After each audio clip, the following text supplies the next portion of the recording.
नमस्कार। BBS Hindi office के max प्रक्रम में आपका स्वागत है।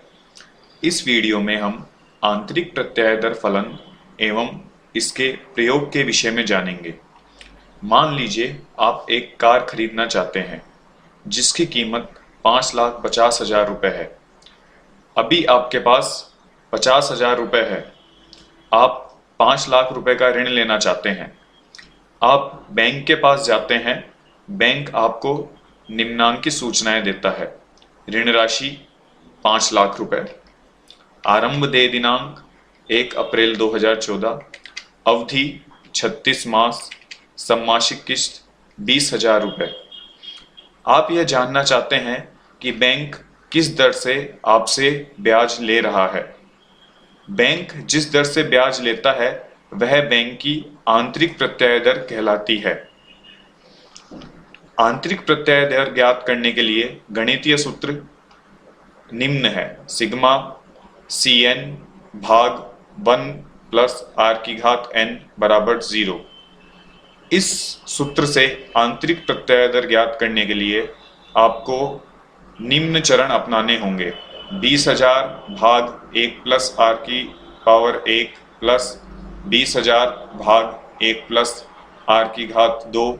इस प्रकार 20,000 भाग 1 प्लस r⁴36 बराबर 0। इस पूरे सूत्र का आपको गणना करके फिर आंतरिक प्रत्यय दर प्राप्त होगी। अभी बीबीएस ऑफिस के मैक्स में आपको सूत्र याद रखने व इतनी जटिल गणना की करने की कोई आवश्यकता नहीं है। आप यह कार्य बड़ी ही सरलता से कर सकते हैं। आपके पास ऋण विवरण के रूप में निम्नांकित सूचनाएं उपलब्ध है। देय दिनांक, किस्त। अभी इन सूचनाओं से आप यह ज्ञात करना चाहते हैं कि आंतरिक प्रत्यय दर क्या है। इसके लिए आप समावेश में जाकर फलन सूची पर नोदन कीजिए। फलन सूची में आप दर फलन पर दोहरा नोदन करने पर यह कक्ष में स्वतः प्रविष्ट हो जाता है। आप यहाँ देख सकते हैं आप दर फलन प्रविष्ट हो गया है। हमें कोष्टक में मान रखने हैं। अभी मानों का चयन कीजिए।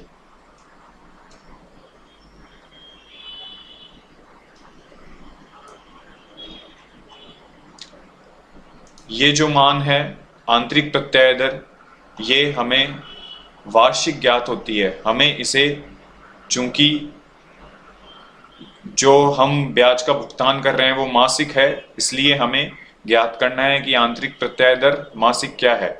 इसके लिए हम इसे 12 से गुणा कर देंगे। इस प्रकार हमें आंतरिक प्रत्यय दर 25.45% प्राप्त होती है। अब आप यह जानना चाहते हैं कि यदि आपकी सम्मासिक किस्त में कुछ परिवर्तन होता है तो आंतरिक प्रत्यय दर किस प्रकार परिवर्तित होती है।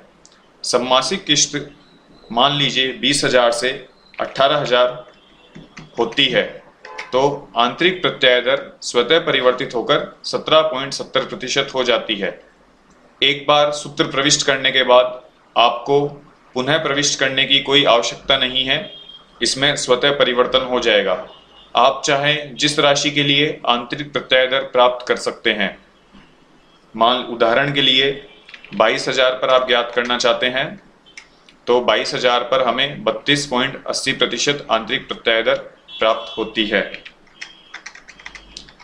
अब हम यह जानना चाहते हैं कि आंतरिक प्रत्यय दर के और क्या प्रयोग हो सकते हैं। आंतरिक प्रत्यय दर का प्रयोग मुख्य रूप से ऋण अपाकरण अनुसूची ज्ञात करने के लिए किया जाता है। ऋण अपाकरण अनुसूची के माध्यम से ऋण के प्रत्येक किस्त में ब्याज की राशि कितनी है एवं मूलधन भुगतान कितना है यह ज्ञात किया जाता है और इस प्रकार 36 महीनों तक प्रत्येक किस्त में हम कितना ब्याज चुका रहे हैं तथा कितना मूलधन चुका रहे हैं यह ज्ञात किया जाता है तथा अंत में ऋण राशि 0 हो जाती है। इस प्रकार आंतरिक प्रत्यय दर का प्रयोग ऋण अपाकरण अनुसूची ज्ञात करने के लिए भी किया जाता है। धन्यवाद।